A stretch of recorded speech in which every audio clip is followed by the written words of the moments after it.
Today on the Trend Out Loud podcast. You think people are going to be out there feeling sorry for Diddy because he can't have his filet mignon? Do you actually think people give a damn about that? Jaguar Wright says Jay-Z had her son taken out. Within 1 week, within the past 7 days, Jay-Z has responded to Jaguar Wright, Beyonce has responded to Jaguar Wright, and Joe Budden has responded to Jaguar Wright. How can you bring a lawsuit against somebody for sexual harassment and say, hey, I don't remember it at all. I have no recollection, but I know that it happened because the person that I'm accusing told it to me. What up? It's your boy, Trend Out Loud, and I'm back with another episode. All right, it's Monday morning. I hope you guys had a great weekend. I was actually in New York this weekend. Shout out to Dr. Alfie, Charlemagne the God, for bringing me down for their 4th annual Mental Health Alliance Expo. We were there with Tyrese, the baby, Jay Williams, Dr. Bryant, Mano. It was a great weekend. I'm recharged and I'm feeling good. It's always nice to be in New York. All right. I got a good show set up for you guys today. I got 6 lead stories, but don't worry, I'll get through them quickly. Our first lead story, we're going to talk about Kanye West being accused of sexual assault. But get this, it was at a Diddy party. So like I've been telling you guys, there's more celebrities that are following around Diddy. Then our second lead story, we're going to talk about Stephen A. Smith thinking that Diddy might actually get off of all of his charges. Third lead story, we're going to talk about Bow Wow missing Diddy. Fourth lead story, we're going to talk about Joe Budden. Fifth lead story, we're going to talk about Jaguar Wright because she is coming back at Jay-Z. And then we're going to wrap up lead stories with Tupac prosecutors working with the feds that are working on the Diddy case. Stay tuned for all of that. It's going to be a good show. Trust me. After we're done with lead stories, we're going to jump into quick news. We're going to talk about T.I., Travis Barker, the feds find what they found at Diddy's house, Nicki Minaj, the Weeknd, Teyana Taylor, and radio legend Wanda Smith passing away. We'll just tell you guys that for now. I'm sure most of you have heard by now. Then when we're done with quick news, we're going to close out the show as we always do with question of the day and a little bit of sports news. Y'all know what time it is. Turn your TVs, your radio, or your devices up. I'm about to start this show. Let's go.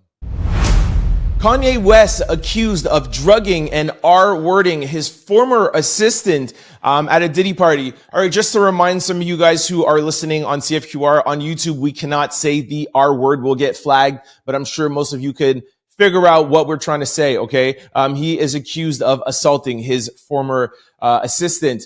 So the article reads, Kanye West is the latest highly profiled celebrity linked to Diddy amid shocking allegations of sexual assault. In an 88-page lawsuit filed against the rapper, his former assistant, Lauren, who has previously sued West, details her traumatic experience with the controversial artist Kanye West.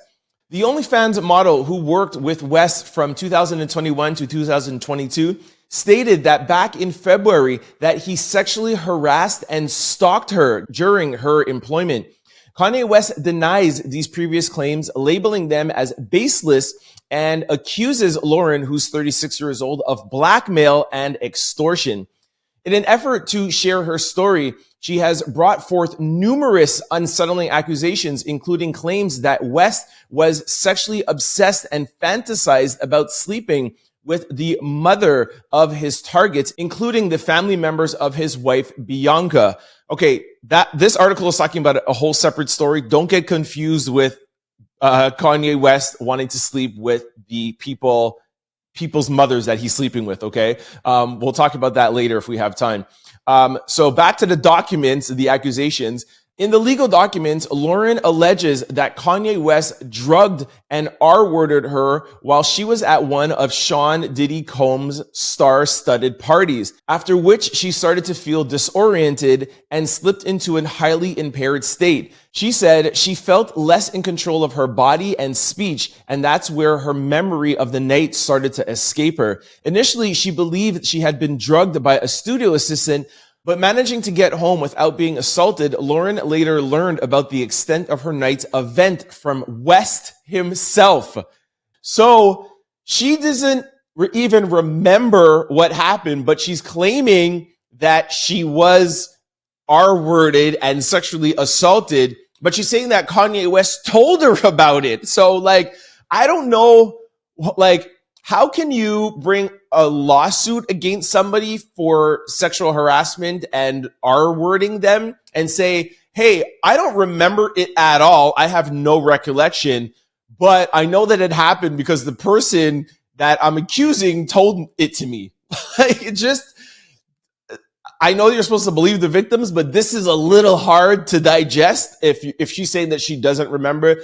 I hope that she has some facts. If he said that to her in a text message, or if he said that to her in some sort of communication that she has a recording of it, then yes, 100% I would believe her. But I just find this a little holes in there. And also, to give you guys more context, if you guys remember, I think maybe it was a month or 2 months ago, I think maybe even the article alluded to, is that she has tried to sue Kanye West before for sexual harassment, and Kanye West countersued her, and he was like, listen, we have had a sexual relationship for the past 2 or 3 years. I can show you text messages back and forth with us flirting, with us being sexual with each other. Obviously, I can't read them to you guys on the radio, but they were both very sexual with each other. She sent him videos. He sent her back videos and pictures. So they were in a very intense sexual relationship while they were working with each other. Like we said from the title, this is his assistant. So, I mean, what a tangle web they weave, these celebrities that are hanging out at Diddy's party. So, of course, this is getting looped into all of the Diddy mess because we're all still literally waiting at the edge of our seats to find out who are the celebrities that were at Diddy's parties, who else is going to be put in the indictment, who else are the feds going to go after. If you guys remember a couple episodes from last week, I told you about Tony Busby that says that there are some celebrities that are coming forward and paying off some of these lawsuits. And a lot of people online over the weekend were assuming that Kanye was maybe one of the first ones. I particularly don't think this should be wrapped up in the Diddy story, in the Diddy case, because like I said, this is separate. And I think what Lauren is doing is saying like, okay, I tried a couple of months ago. It didn't work. He countersued. But now, because there's so much energy around Diddy, I'm just going to say that this happened at Diddy's party. So it sounds a little bit more believable because everybody is saying that things happened at Diddy party. Again, not saying that I don't believe her. All I'm just saying is that in a court of law, they look at your the history and they take in, especially like in civil, and the fact that she's been going back and forth with Kanye.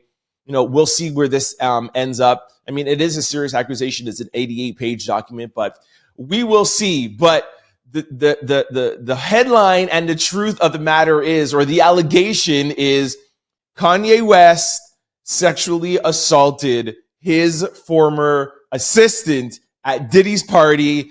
And this is another celebrity that is going down in the entire Diddy fiasco. Okay, so now that I got the Kanye West out the way, we're still going to stay on Diddy, but we're going to go over to Stephen A. Smith, who has been making waves on the internet over the weekend, because I think on his Friday show, he says that he believes that if Diddy's lawyers can get the Cassie tape thrown out of him abusing and hitting Cassie outside the VO, Stephen A. Smith believes that he could get that thrown out, then he has a chance of winning. Which, anyways, I already told you guys last week about the whole videotape, but anyways, let's jump into this and then I'll tell you what I think of Stephen A. Smith thinking that Diddy could get off. Let's go over to the Stephen A. Smith story right now.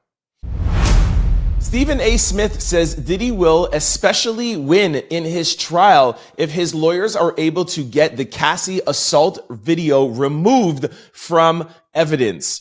All right, so I don't have an article attached to this. I don't know why, but I do have a clip from Stephen A. Smith. So let's just jump to the clip and then we'll talk about it on the other side. That tape removed, and it's not allowed to be seen by the 12 jurors to decide whether or not he's going to jail the rest of his life or whether he's going to be made be a free man. All right.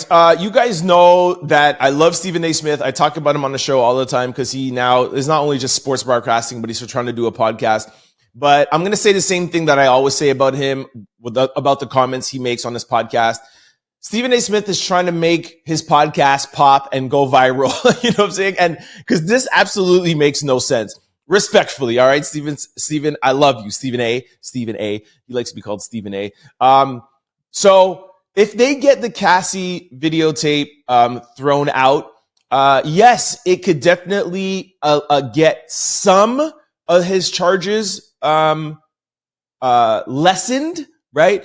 But it's not going to get him completely off of everything. One of his biggest charges is racketeering, and racketeering has to do with a criminal organization saying that Diddy was using all of his companies and the financing to do sex T-wording, right? So it's like it's not just the Cassie. Cassie is one element. So even if you take out that one element, there's still the freak off parties. There's still the 3 AR-15s with shaved off serial numbers. There's still the baby oil that is alleged that was drug induced with horse tranquilizers. There's still the other drugs that they found. They found drugs on them when they arrested. So yes, like I talked about last week, if they get the videotape out, 100% it could help him, but it definitely does not get him off of all of his charges. And for some of the people out there who are thinking, you know, all the people who are going to go on the jury, they have already seen it.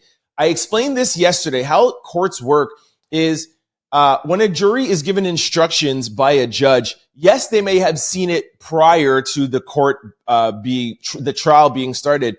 But if this video is not admissible, the jurors are not allowed to use that to come to their conclusion. So while they're in deliberation, and if they say, was, you know, Diddy a violent person, and you cannot use that tape, if the prosecution doesn't show any other evidence of him being a violent person, you cannot use that against him, even if you know the tape exists and you saw it on CNN before you were a juror. So that's what Stephen A. Smith is alluding to, but he's forgetting that he just doesn't have one charge. He's not being arrested for assaulting Cassie. It's a whole other plethora of other charges. So Stephen A. Smith, mad respect for you, but you are 100% wrong on this one, all right? But let's jump over now from Stephen A. Smith, and let's go over to Bow Wow talking about missing Diddy. He's getting a lot of backlash online for this. I don't necessarily agree with the backlash. I understand where people are coming from, but I really don't think that they should be going so hard on Bow Wow. But let's jump over to Bow Wow right now. Bow Wow says the industry feels Diddy's presence is missing. He says that recently after the BET weekend, there was no parties, no motion, nowhere to go. When Diddy was around, there was always a party and a place to gather after the event. He was really important to the culture. Bow Wow, I think, was being interviewed on a radio show or someone's podcast, but Bow Wow says the industry feels Diddy's presence is missing. He says that recently after the BET weekend, there was no parties to go to and no motion anywhere. Let's just jump over to this video of Bow Wow, and we'll talk about it after we listen. Take a listen. He's like the gatekeeper to the game. Like BET Award weekend, it didn't, like the past two, they just didn't feel right. Because there was no motion, there was no parties. And once again, I'm separating, right? Talking about him as the artist, the person, right? Okay, I can't play the whole thing. It was like a 2-minute clip, so I had to cut it a little bit down for copyright reasons. But I just want to let you know, for those of you who are like, oh, you're just playing a clip, I did listen to the whole thing. And this is what Bow Wow missed out saying why he's getting so much backlash. He didn't say anything about the victims or say that his heart goes out to the victims or, something about the devil side of Diddy, right? He was just talking about, the fact that, things are quiet right now, right? Which I don't think that that's wrong by saying like, yeah, no, it's an uncomfortable time right now, right? Nobody wants to party. Nobody wants to go out. And I keep telling you guys that, like, there has never been a time in the music industry where the industry has been this shook. Like, there's so many people, like everybody used to go to Diddy's parties. So nobody knows who's on what record, who's on what, who's going where, what lawyer's going to come after them. So of course, nobody's going to go out after an award show. And if they do, it's going to be very, very private and small. So I don't think there's anything wrong with being like, yo, everyone's on pins and needles right now. No one's going out. And it would be Diddy hosting the parties and Diddy's in jail. So, but you can't just say that and act as if like you're being, it comes off like you're being selfish to just be like, wow, I just miss all the parties. And you don't allude to the fact that there was hundreds of victims and hundreds of people who, you know, don't get to lead normal lives because of Diddy's selfish, alleged disgusting ways of abusing women. So you can't just say I think I played this in the clip where he said, oh, let's just separate the artist from the man. You can't do that, especially at a time like this when it's so fresh that every day we're getting a new accuser and a new lawsuit, you know? So I thought it was irresponsible of Bow Wow to say that. So I do understand where the backlash he's getting. All right, so that was Bow Wizzle. Let's go now to, Jaguar Wright. I got two stories about Jaguar Wright. She is going after Joe Budden, and Joe Budden addressed it very calmly. And then I'm actually going to go after that and talk to you about Jaguar going after Jay-Z again. All right, so let's just jump into Jaguar and Joe Budden. Joe Budden shuts down Jaguar Wright's shocking accusations about him and Stevie J. He says she just want to be saying things. All right. Joe Budden isn't one to shy away from addressing rumors. And on his recent episode of the Joe Budden podcast, he took a moment to clear the air about some bold claims made by Jaguar Wright. Jaguar, known for her explosive commentary on the music industry, Wright recently claimed to have seen a video involving Budden and music producer Stevie J in a compromising position, but Joe Budden isn't having any of it.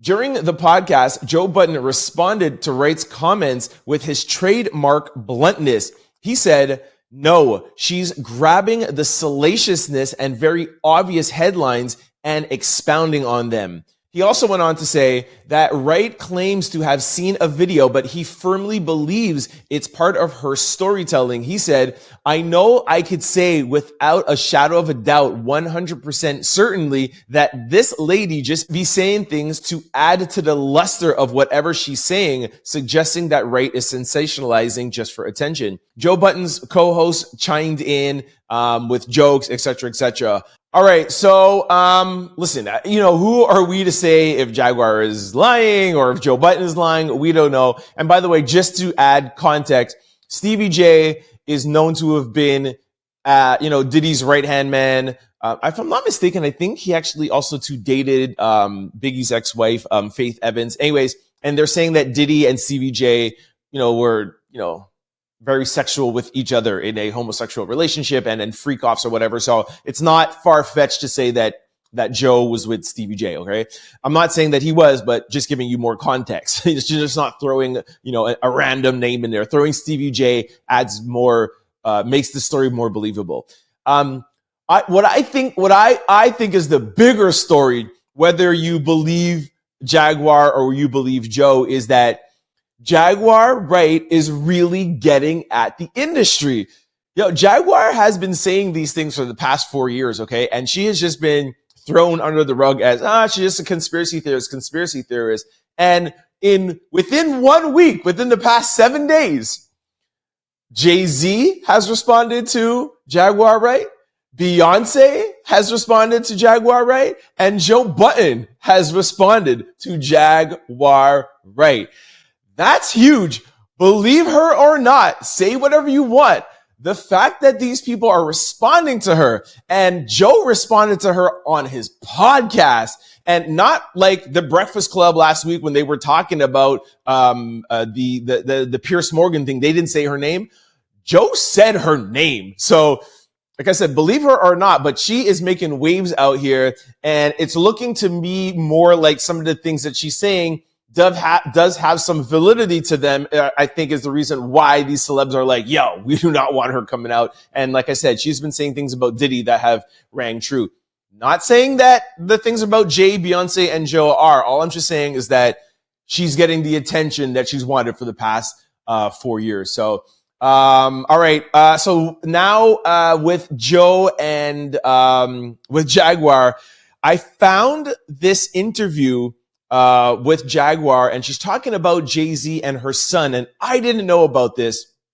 And I'm sure a lot of you haven't either. And I know it's a recent interview because she has the same earrings and hairstyle from the Pierce Morgan. So I think this is a pretty new interview. If you guys know of it, please comment below or send me an email. But let's jump over and talk about Jaguar and her new allegations with Jay-Z and her son. Let's go over it now. Jaguar Wright says Jay-Z had her son taken out.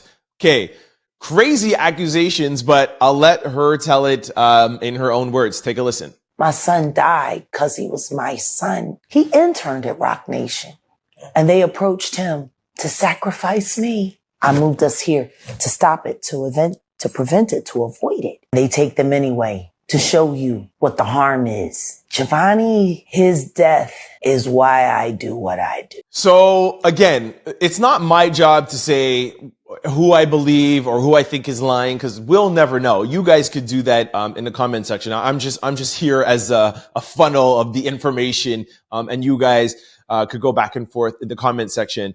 But what I do think is very interesting is I had no idea about Jaguar even having a son or that her son has passed away. And I didn't know that her son worked at Rock Nation.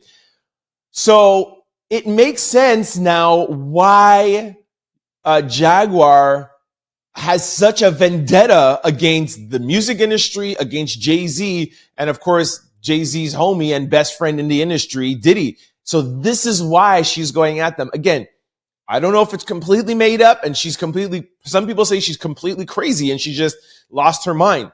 Some people say that she is brilliant and she knows everything and she's the one who's going to expose the entire music industry. We'll know in due time. The truth always prevails, right? But it just, the curtain has been pulled back a little bit more to know that it's not just some crazy woman who used to be Jay-Z's backup singer that literally just lost her marbles. Her son used to work for Rock Nation. Her son has passed away, and she feels like Jay-Z had something to do with it. No more details than that. And I couldn't even actually find where this interview has come from. If anybody knows, please drop in the comment section below so that we could all watch it and then we could comment on it tomorrow. But yeah, super interesting about Jaguar. All right, don't go anywhere. Hang on. I still got 2 more stories for you, and then we're going to jump into quick news. We're going to talk quickly about Tupac's prosecutors, and then quickly we're going to talk about R. Kelly's daughter accusing him of sexual abuse, okay? Let's go over to Tupac right now.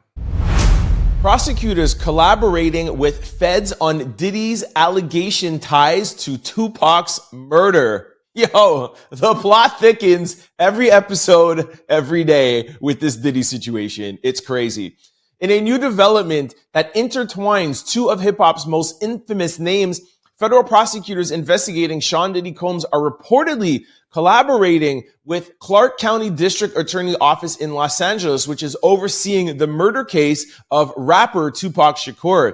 The latest revelation comes a month after the bombshell dropped in July, where Los Angeles gang kingpin Keefe D. Davis, it was a key figure in Tupac's 2098 unaliving, was revealed to be an FBI informant who was linked to Diddy as doing the crime. So we're a little short on time, so we can't get too deep into this, but we all know that Keefe D has gotten arrested for the Tupac unaliving, and I think he's still in jail if I'm not mistaken. I think somebody tried to get him out. Whack 100 tried to get him out, and they denied him bail. And we all know that for years since the beginning that people have been accusing Diddy of having something to do with Tupac's unaliving. However, we now know that the feds are working with each other. The New York office is working with the Vegas office, and this is not going to be a street or a culture conversation of, yeah, we all know that Diddy had something to do with it. this is going to be a conversation that the two field office, the two federal offices are going to have with each other. And maybe we might see Diddy get an indictment for the Tupac case, which would be crazy. And they say every time they come out into the news that this investigation is still ongoing. We still might have more indictments, which is reason again that Stephen A. Smith is crazy to think that one little Cassie video is gonna get Diddy off. He has so many more charges coming around the corner. It's crazy. All right, let's jump now to R. Kelly's daughter, and then we'll jump over into quick news. Stay tuned, because I got a lot of good stuff in quick news. Okay, let's jump over to R. Kelly's daughter and her shocking revelations. Let's go over there now.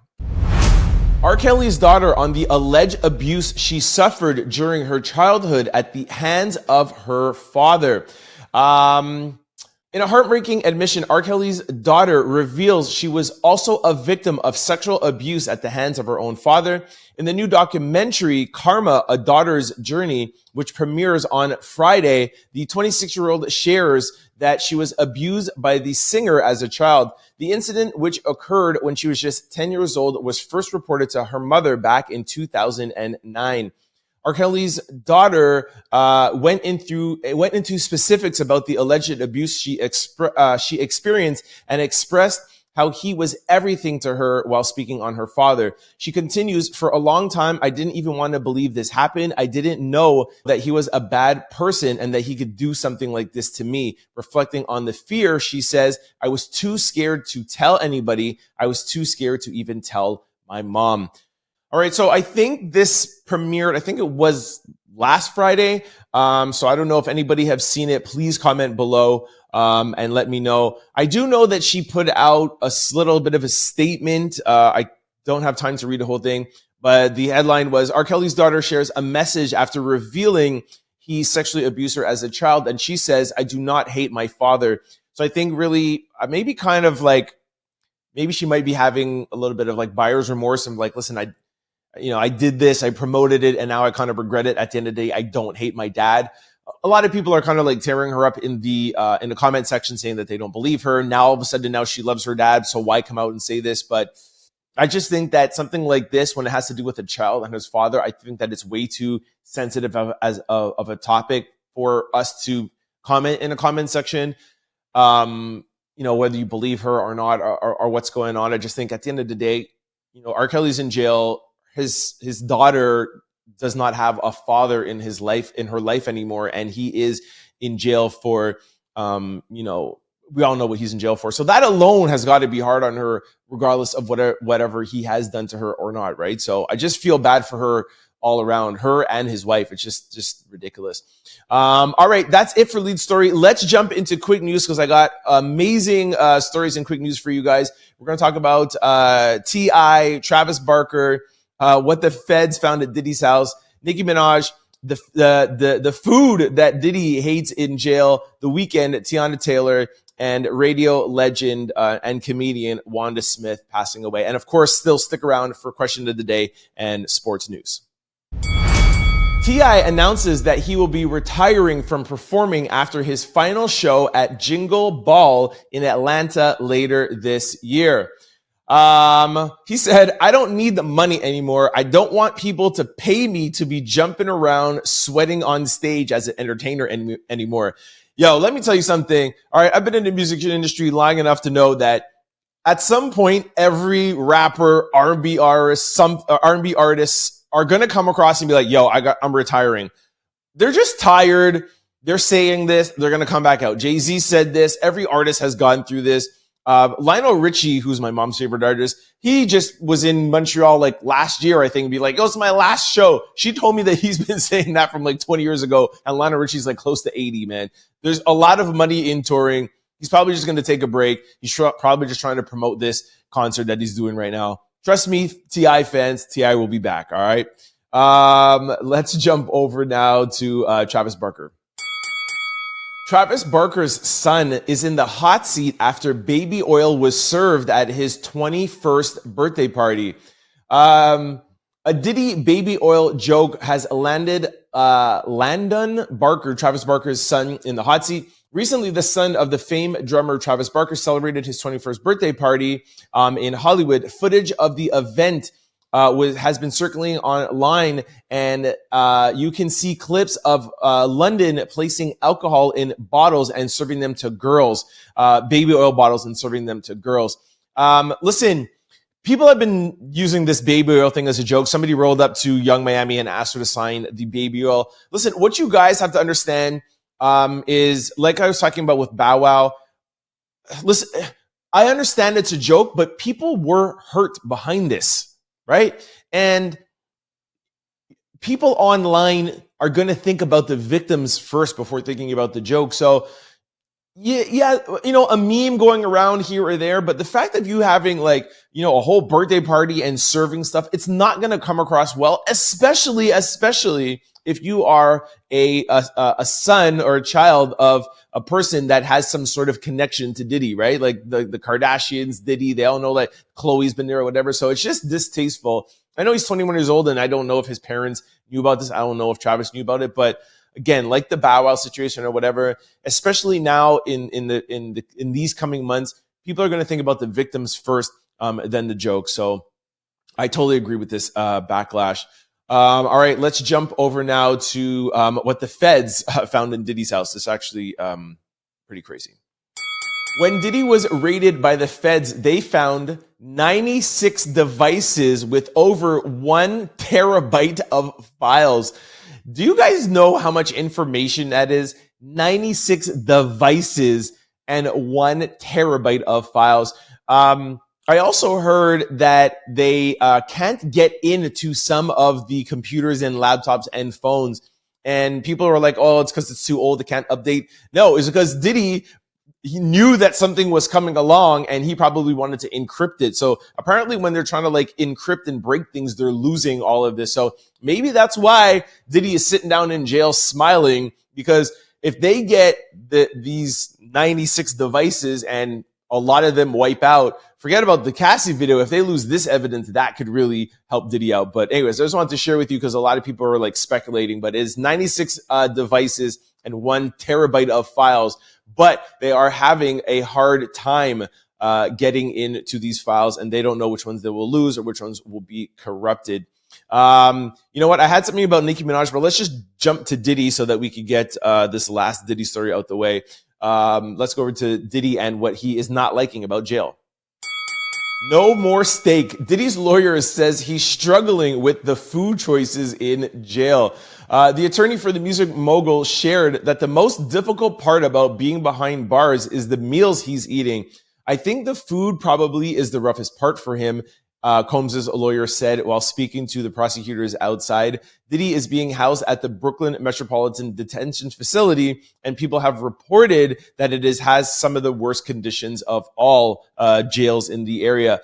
For the life of me, I can't figure out why this lawyer is talking to the press, and when he does, he says the stupidest friggin' things. It drives me nuts. And Diddy has money. Why is he hiring an attorney like this? This is the same attorney that was like, yo, when Harvey from TMZ asked me, what about this 1,000 bottles of baby oil? And he was like, yeah, he lives near a Costco, and Americans like to buy in bulk. And Costco came back and was like, yo, we didn't sell baby oil. Now he's coming along. I was like, oh, the hardest thing is he doesn't like the food. Bro, he's been accused of abusing and violating and threatening women. You think people give a crap the food that he's eating? Why are you you think people are going to be out there feeling sorry for Diddy because he doesn't get to have his $1 billion meals that he's used to and he can't have his filet mignon? Do you actually think people give a damn about that?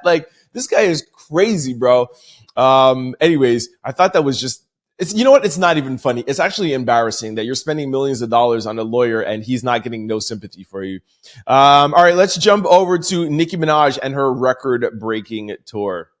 All right, Nicki Minaj closes out her record-breaking tour, Pink Friday 2, in Queens after touring the world. Yeah, that's what it means, a record world tour. Sorry. It's Monday, all right? Forgive me. After 3 legs in 1 year, 50 sold-out shows, and performance in 16 countries, 26 states, 700,000 fans. Nicki Minaj ends her historic Pink Friday 2 world tour, and her final show was in Queens. Shout out to Nicki Minaj. Y'all know I'm a big Nicki fan. Nicki is top 10 in my book, top 10 men and women. I love to see after all of these years, Nicki is still doing her thing. Shout out to the success that she's had on Pink Friday 2. And of course, this world tour. I love the love that she's getting. I wish that we gave this amount of love to Little Kim, but you know, I understand that maybe Kim has kind of messed up with her plastic surgery, but that's another conversation for another day. Shout out to the queens. Oh, shout out to Cardi too. She was at Privé for her birthday in New York City. It was wild. It was a good party. Shout out to the queens, Nicki Minaj, Cardi B, Little Kim. So let's jump now to what do I got? I got 2-3 more things. All right, let's talk about the Weeknd and his record-breaking Spotify run. Let's go to that quickly. The Weeknd breaks his own record with the most monthly listeners on Spotify. Well, there's nothing more to say. The title rings true. He breaks his own record for the monthly. I thought I had the numbers here, but I don't have it. I was wondering what the most monthly listener is on Spotify. And I think that's probably all genres. Drake is the most streamed and listened to rapper. But I think The Weeknd is of all artists together. The other reason for highlighting that is that The Weeknd is Canadian. So the Canadians are tearing up these Spotify charts. We got the most streamed rapper on Spotify and we got the most streamed artist, and they're both from Canada. So shout out to my hometown. But y'all still know I love the US, all right? I was just there this weekend. No hate. All right. What do we got? What else we got? We're going to go now to, my girl, Teyana Taylor. And then we're going to close out with sending our RIP to Wanda Smith. All right. Let's go talk about Teyana Taylor. Teyana Taylor steps in and seemingly addresses Kayla Nicole, says her choice of words were very distasteful and uncalled for. Teyana Taylor left a lengthy comment and seemingly responded to Kayla Nicole. You know what? I'm not going to even read this, not only because I don't have enough time, just because y'all know I don't like to get back and forth with girly bickering. It's one thing I don't do. And these are the times I wish I had a female co-host. I'll tell you quickly, Travis Kelce's ex-girlfriend, Kayla Nicole, was on a podcast. She said something about one of the things that she regretted when she broke up with Iman Humphrey. And he said that she dressed up like one of his exes. It turns out that it was Teyana Taylor. And then Teyana Taylor was like, your choice of words. And they're just going back and forth. The point of the matter is that if two women are fighting and Teyana Taylor is involved, I'm going to be on Teyana Taylor's side, all right? That is my girl. I'm always writing for Teyana Taylor. I love her. I don't know Kayla Nicole that well, but no shame to her or anybody else, but I love Teyana Taylor. So you don't need to know anything else other than that Teyana Taylor is right, all right? All right, let's jump over to our little bit of sad news, and we're going to talk about radio legend Wanda Smith. All right, in some sad news that has been going all over social media all weekend, radio legend and comedian Wanda Smith passes away. Very sad news. Atlanta radio personality and comedian has passed away. And what's more important is that the story is developing. So there is no background. We don't know about this. We don't know if it was health reasons. I don't think it was anything like malicious or that somebody had something to do with her passing away. But we don't know. That's the unfortunate part. So if anybody has heard anything or knows any news about this, please tell me in the comment section. Send me an email, trent@cfqr600.com, or send me a DM at any of the social handles at Trent Out Loud. But, me having my own radio show and podcaster, I didn't know Wanda Smith that well. I've heard of her name, but I don't know her like how I know like some of the New York DJs like Angie Martinez and Angela. Oh my gosh, oh jeez, my gosh, Breakfast Club. Drawing a blank. Anyways, y'all know. But anyways, wanted to shout out, from radio host to another radio host. Shout out to Angela Yee. Sorry, Angela. My gosh, and I was just with Mano this weekend. Jeez. Anyways, shout out to Wanda Smith. Rest in peace. And like I said, if anybody has any more information, please shout it out and let me know. We're going to jump over now to question of the day and some sports news. All right, this brings us to question of the day. All right, I feel I got a good question of the day today. How do you feel about your friends hanging with people who you don't like? Okay, I'm just gonna read because I'm short on time, but I want to give context. But we'll see what the comments say. All right, so Ashley82 says depends on the situation and what kind of friends is friends with my enemies. See, I'm happy the comment started out that way. That's it. There's so much nuance to this. That's too much of an open-ended question for me to answer. Paradise Paris says, I ain't policing anybody, but I'm watching everybody. All right. The plug's wife said, I don't give an F, just don't make me the topic of conversation. All right. So that's like, hey, hang out with whoever you want to hang out with. Don't talk behind my back. I can respect that. Butterfly 98 said, a friend to everyone is a friend to no damn buddy. Woo! All right. So I guess she's on the side of no. Yo, do not be friends with my enemies. But see, it's not enemy. It's people you don't like. That's what I wanted to highlight. Because if it's my enemy and my friend is hanging with my enemy, then you can't really be my friend. But if it's somebody who I just don't like, who I just don't have a good feeling with, then that's easy. But if it's an enemy or they did something to me, then we got a problem. All right, let's read a couple more. Somebody said, Alicia Betcourt said, them ain't friends. They're just playing both sides. Corey the Show said, to be honest, it all depends. Some of y'all hate people over petty-ish and expect your friends to just be as petty. Nah, it's not going to work that way. See, that's exactly what I just said. So I agree with them. I agree with him. Conrad82 said, those are not real friends. All right. I'll read one more. Like I said, I'm short on time. Caroline said, if you're cool with my haters, maybe you're the real op. All right. Like I said, that is a hard one to answer, but I appreciate everyone's answers. You guys let me know what you think in the comment section below. And let's just leave the question how it is. Not your enemy, but just somebody who you don't like. Like, I don't like that person. Maybe they did something to you light, but they're not your enemy. Let me know in the comment section below. Send me an email, trent@cfqr600.com, or send me a DM at any of my social media accounts at Trent Out Loud. All right, let's quickly jump over to some sports news and talk LeBron James and Anthony Edwards. All right, this brings us to sports news. I think this is a quote from LeBron James. He said, Bronny just said he wants his own skin, and he added Activision and Call of Duty talk to me. So listen, I am not a gamer, all right? But I do know this is making its rounds. I saw this everywhere in my timeline. And apparently Call of Duty said, we know Bronny is a shooter. Let's talk. First father and son duo in NBA history, could be a Call of Duty first two. And that then LeBron James responded. He said, Bronny said he just wants his own skin. So y'all help me in the comment section below. I don't know what this means. What does it mean that Bronny wants his own skin?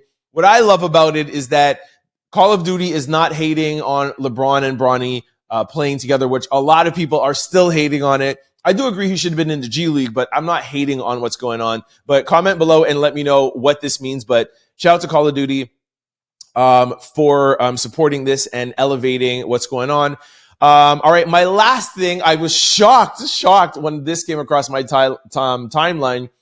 Anthony Edwards reflects on Kyrie matchup in Western Conference Final last year, and he said, I should have left Kyrie Irving alone. I wish I could go back and take that back. If y'all remember, after the Timberwolves beat, I can't remember who they beat to go to face Dallas in the Western Conference Final, and they were interviewing Ant-Man, and he was like, yo, I got Kyrie, he's mine. And people were like, oh no. And that's it. Kyrie went off. They had a horrible Western Conference Final, and Kyrie just tore him up. Now, I will say something a little bit unfair. One, Anthony Edwards is young. Two, you asked them just after he came off a win. Of course, his adrenaline is going and he is hyped. And that's what ball is about, man, is trash talking. So I look at this both ways. It's nice to see that he's reflecting and being like, yo, I wish I could take that back. But I don't want him to take that back, because you got to have that kind of bravado. You got to have that kind of thinking. You got to have the ability to come on camera and be like, yo, bring Jordan to me. Bring Kobe to me. That's what Kobe did, right? Sorry, Kobe was like, yo, bring Jordan to me. Allen Iverson was like, yo, I'm going to cross up Jordan. Like, that is basketball. That's what we love about basketball. So if Ant-Man ever hears this, yo, I like that you're reflecting and knowing that you got to take him seriously, but don't let that your thinking, the thought process that you can take Kyrie and that you can handle Kyrie, don't let that ever go away, because that is what's going to make you one of the best to ever do it. And what I think he will be the next face of the industry. It's either Anthony Edwards or John Morant is going to be the face when LeBron and KD and Steph Curry leave. All right. Thank you so much for kicking with me. That was my Monday show. I can't believe I got through with that, man. I literally had like 5 hours sleep this whole weekend. Anyways, again, like I said, shout out to New York City for hosting me. My Charlemagne the God, Dr. Alfrey, iHeartRadio, Power 105. I love y'all, man. Thanks for having me as part of your family. Before you guys go, I just want to remind you guys of all the ways to keep up on the Trying Out Loud podcast. For those of you who are watching on YouTube or listening on podcast platforms, please try to check me out Monday through Friday from 11 to 12. We do play the Trying Out Loud podcast on CFQR 600. Also, don't forget 600 AM if you're in the Montreal area. We play the Trying Out Loud podcast, but we mix it in with 90s and 2000s hip-hop and R&B. I selected music, so you know that is dope. I got you. So make sure you try to check us out. And vice versa, for those of you who are used to watching the Trying Out Loud podcast on CFQR 600 and you can't always catch us, don't worry. We upload every episode on YouTube and on podcast platforms, so you never have to miss a show. Just go to your desired site, type in Trend Out Loud, the show will pop up. Don't forget to hit the follow and subscribe button so that you can be notified every time we upload a new show. And if you're like me and you like video, we also have Spotify now that supports video. So you have YouTube and Spotify where you can catch the Trend Out Loud on the Trend Out Loud podcast on video. Lastly, you could follow me on any social media platform. It's always Trend Out Loud. Don't forget to follow the production company, Exclusivity Media, on Instagram. And lastly, for the listeners who are on CFQR 600 right now, do not touch that dial. Don Smooth is coming up with the midday mix. You know, that's my boy. I select the music in the Trend Out Loud podcast and he finishes it off. We work as a team, as a tandem. So make sure y'all stay tuned for my homeboy, Don Smooth, coming up from 12 to 1. For the rest of y'all, I'll see you tomorrow. Peace. Don't forget to like, comment, and subscribe. It's your boy, Trend Out Loud. Peace.